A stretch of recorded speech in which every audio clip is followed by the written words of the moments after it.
Welcome back to Cards and Comics. Today I want to talk about the popularity of sports card content on YouTube and what is the actual ceiling for content creators on YouTube, and where does content creation for sports cards rank amongst other similar hobbies and other similar niches on YouTube. Now, this came about because, I watched some videos from Sports Card Anonymous Dakota talking about getting out of content creation. And I think he had some really interesting viewpoints. He was on Ziggy No and talked about it there. And he was also on a live stream where he talked about it. And so I want to just kind of go through it and kind of respond to it and talk about why I think the sports card content is where it's at in terms of popularity, what can be done to improve it, and what the reality is for people who are going to do this ongoing past 2022. Now, going into it, and here is the video here, and I'll rewind it to where it starts here, where he talks about, why he, doesn't want to do content creation or what he feels about content creation. So this is what Dakota says about content creation on YouTube for sports cards. Card content. I think it's boring. And so as I've tried to understand what is successful in the sports cards niche, which has been probably about the last 3 to 4 weeks of me digging, I just realized I don't like the content and I'm just over it. I think sports card content is incredibly boring. I don't think it's original. I don't think there's really any value to it. If you go look, if you just go to YouTube and you hit sports cards and then you sort by most viewed over the last year, you're going to see probably 30 Pac-Man videos ripping some $3,000 box that I'll never put my hands on in real life. You'll see a handful of market mover videos, a team with a full production budget that I'm just never, going to have while I do this. And then you'll see a few Card Collector 2 videos, which are awesome. I think it's probably the best content of the three. And I like the other content fine, but it's just not in the realm of things that I could do. So, this is, how he talks about, what the problem with content creation for the sports card hobby is, boring, derivative, not interesting. He talked about on his live stream that the amount of effort he puts into editing and creating videos versus the amount of views he gets is very low. Compared to what maybe he could do in other categories. He mentioned Pokemon, I think investing. There's other channels or other ideas you could do on YouTube that could generate much more views. And I want to get into that because I do think that is a valid point. And one of the reasons, and it's definitely one of the reasons why content creation is done a certain way for sports cards compared to other hobbies on YouTube. So I did what he said. He talked about, if you just search for content, sports card content on YouTube, you'll get these videos. And I wanted to do that to see what the view count for those videos was. And so when I did that, starting with this video here from Jeff Wilson, sports card investor, the videos above this are all basically Pawn Star videos. So to me, I don't count Pawn Stars as a content creator. There's one video for sports cards at 1 million views. It was his 88 Flair box opening. If you click down, the next video from what I consider a content creator is, baseball card collector, investor, dealer, with his 1980s video. Then you've got, more sports card investor videos in the 500,000 range. Then you get Pac-Man with a kind of a sports card 101 video with 400,000 views. So again, tip of the spear for sports card videos is 1 million to let's say 400,000 views, and that's the top 5 videos ever made. Top 0.1% of all content creation is going to get that amount of views. So again, and we compare it to other categories, which we'll do, you'll see that it's very low. And I call this the ceiling. The maximum amount, if you did the greatest video ever in sports card hobby, you might get close to 1 million views. But if you go to comic books, And again, you just search for comic books, and you do like kind of like the first video here that's to me is comic book content creation is, here is Spider-Man, the suit, comic book origins of the Spider-Man suit in PS4. So it's kind of a crossover, both comic books and games. 4.7 million views. But then you definitely have, like comic book characters who broke the Joker. So that's definitely just a comic book video. Then you've got, which is, 3.5 million views. You got a woke video at 2.8 million videos about comic books being too woke. You got the history of Marvel Universe from Comics Explained, 2.2 million. So you can see, 1.8 million for the boys video. So again, you can see comic book related video from comic book creators on YouTube, much higher ceiling than sports cards, much higher view count. And if you just look at the amount of subscribers to those channels, much higher. And we'll go into, those different areas as to why I think they're different in a minute. But then I want to go into Pokemon. So again, Pokemon's got Logan Paul, who, gets, tens of millions of views. So there's 13 million views, 12 million views. You've got Brian's World doing videos. So you got, major, I saw like, influencers or popular YouTube stars here doing Pokemon videos.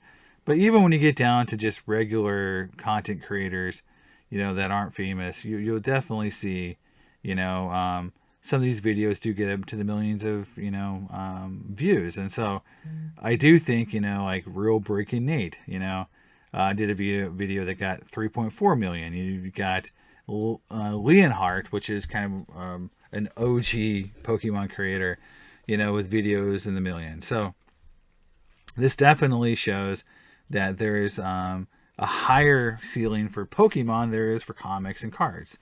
And so that just shows like, there is a pantheon. There is, other other content creators out there. If you were in this space, and Dakota does mention Pokemon as being a space he may go to, yes, that's got a lot more runway in terms of views. If you want to make, videos there, you have a much higher chance of having higher views than you do in sports cards. And then I went to just something totally unrelated, board games, which I like board games. But you can see there's, Geek and Sundry has a lot of videos here. Tabletop, they did a whole professional show around on YouTube around tabletop gaming, which has never been done. You could say Jeff's show is a little bit like that, but, with actual, famous guest stars. I think this is what, I think tabletop on Geek and Sundry should be the blueprint for something that Fanatics does in the hobby, right? They should take this idea of like, card collecting, sports card opening with a bunch of famous folks at a round table, and they talk about the cards and stories about their dad and collecting, and do something like that, but have it fun and be something like this, versus like, just a bunch of dudes, in their basement of doom, opening cards, because obviously that's not very popular. But this was a good show. It had Will Wheaton in it. So again, but millions and millions of views. So again, even board games have the ability to create millions and millions of views versus sports cards, comics, and so it's like, board games have higher ceiling than the sports cards. And if you really want to get into high level, if you really want to get the views up, guys, then we should all be doing slime, soap cutting, ASMR videos. They get, tens of millions of views, and we would all be rich. So, we should all have very soothing voices and cut soap, and we'll make tons and tons of money, right? Potentially, 25 million, 30 million, 68 million, 130 million, 186 million views. So, there's even other things out there that are so much higher than sports cards. It's not even the same galaxy. It's hundreds of times higher than sports card videos. So the idea that, sports cards are really, really popular on YouTube is false. So why is that? So, let's get into some of the reasons here, right? Um, so Dakota mentioned that, they were boring. But when you look at Pokemon and comic book videos and sports card videos, they all have similar themes. So a majority of the content is people opening sports cards up and looking at the cards and seeing what they got. That happens a lot in Pokemon. A lot of Pokemon videos is, I found this, I pulled this, I opened up all the booster packs and I got this card. That happens a ton on Pokemon videos. So why is Pokemon videos, so much higher than sports cards? Well, there are some things. One thing I will say is, Pokemon videos tend to be, better production values. Seem to have more females and things like people in costumes and making it more fun. And you don't see that as much in sports cards. So that's definitely things that are different. But Jeff, he has a studio. He has better, some high level production value. So, but it's not in the way, they're definitely different vibes. For Pokemon content, it's definitely different vibes than sports card content. And comic book content, to me, is also very different in the terms of this, is that there's tons of content, comic books about investing, buying what you should buy, going up, going down, value. But there's just as much content around telling stories. What's The Boys about? What's my favorite story? The greatest Batman stories, and all this stuff. And so Comic Tropes would be a good channel to look at, where they take a content or a subject and they will do a very almost documentary style video about it with very high values, production values, editing, music, lighting, graphics, animations. And you don't see that in sports cards. Like, you don't see someone doing, the 1991 top set, revolutionize, tops, and, the designs were so much cooler and all that, and make a big, well edited production value documentary style video about 91 tops. Because, the reality is this: there's no incentive to do it. There is no carrot at the end of the tunnel for 99.9% of content creators out there. And the world is shrinking. So the idea of, like, me or other content creators spending, hundreds of hours making a video that gets 200 views, 2,000 views, even 20,000 views isn't going to happen, really. I think it's just unrealistic to think that that's really going to be something that you see. You're not going to see, other than just Jeff and these channels that have production values because they have full teams and editors and things like that to be able to do those things. But for the normal content creators out there, we're not going to see this, because they're not going to get millions of views. They're not going to get the ad revenue to make up, to compensate for that time spent. It's going to be a labor of love. And so, when I do a video where I research something like price increases or, SGC versus PSA pricing, that's me answering a question as a scientist with a hypothesis and just making content out of it because I want to know an answer. But, I don't have the time to make it a documentary style, high production value video. We do what we can, and with the tools that are available and the time we have. And that's always going to make the videos less popular, because they're just never going to be this higher level of quality, because there's no money at the end of the day to pay for it, to incentivize people to get there, right?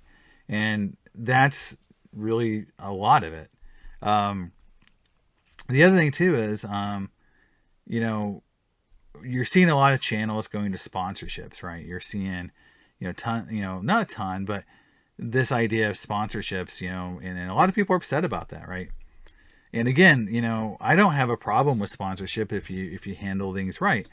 I think the recent She Collects issue, where she disparaged, SGC grading, even though she's working for PSA, is not something that I think is okay.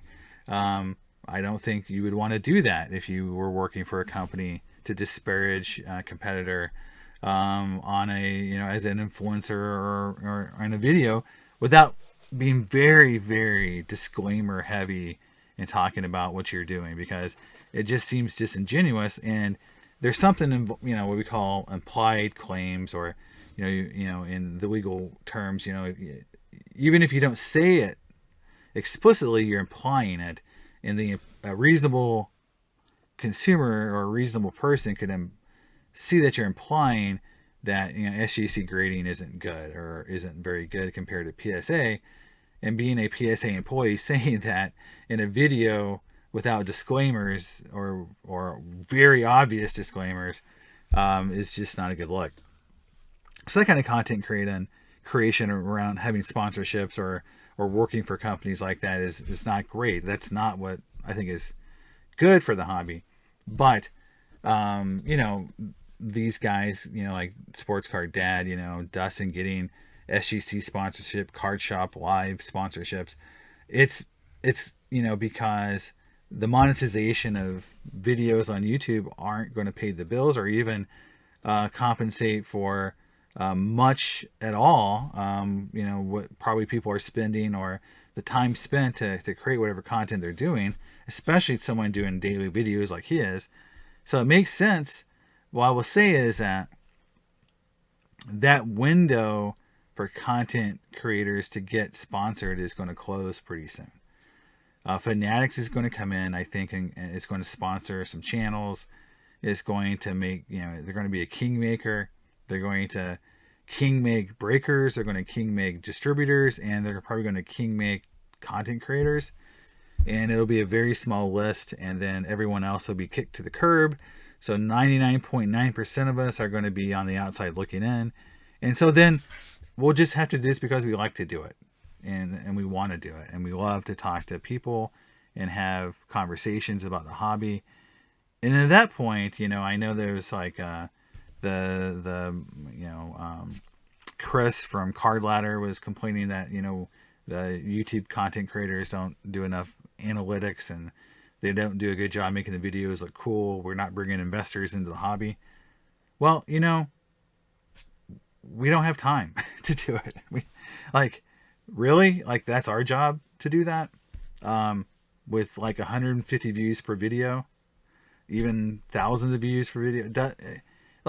Our job to create value for the hobby, if that's what you want us to do, is never going to happen with this current popularity and viewership on YouTube, if you want to use YouTube as a medium, right? So that's just unreasonable. And so I just think overall, if we all just get and understand where sports card content is on YouTube as a niche, niche, can't talk, and understand it's just not that popular, and the ceiling for the best content is very low compared to other hobbies and other content on YouTube. And the incentive for creators to do better is not there. Now, I know Dakota was talking about going to a Patreon or a paywall at some point, and maybe more content creators do that to help pay, to get higher production values, to get better cameras, to get better lighting, to make the videos, and to pay an editor, right? But I guarantee you that, very few people will make enough money, either through sponsorship or viewership, to pay for any of that. So it's not going to happen. So we just have to have some reasonability around that. And then also understand that these influencers don't really have a lot of influence. Again, 99.9 of us are going to be just on the outside looking in. We might get invited to a dinner at the National, which I don't get invited. We might get invited to a boat ride, which I don't get invited. I'm not bitter. We might get, something, a gift bag somewhere for being a content creator. But that's about it. Very few of us are talking to Panini, doing anything in the hobby that has any influence whatsoever. So you know, it's going to be again that little clique of kingmakers that fanatics and these other companies make. King Golden and these guys are going to make some kings out of some of these folks. The rest of us are just going to be making this for fun. So I just wanted to get that perspective out there. Dakota's right on a lot of points, but this idea of the content getting a lot better, again, I think it definitely could get better, and there's paths to get there, but there's not a lot of incentives. And so right now, I don't see it really improving much. And after this little wave of sponsorship goes away, I think it could even get worse. So, because I think you're going to see more people like Dakota, who was a little more unique, leaving, content creation and doing something else. So that's where I'm at, guys. Let me know in the comments what you think, about this topic and what you think about content creation, what you like, what you don't like, what you like to see more of, what you like to see me do. And we'll have that conversation in the comments. And I am going to go live this week, probably Friday night, and which is tomorrow. So I'll put a little notice up as well. But hopefully you guys are having a great week and a great weekend coming up. And I'll talk to you next time on Cards and Comics. Bye.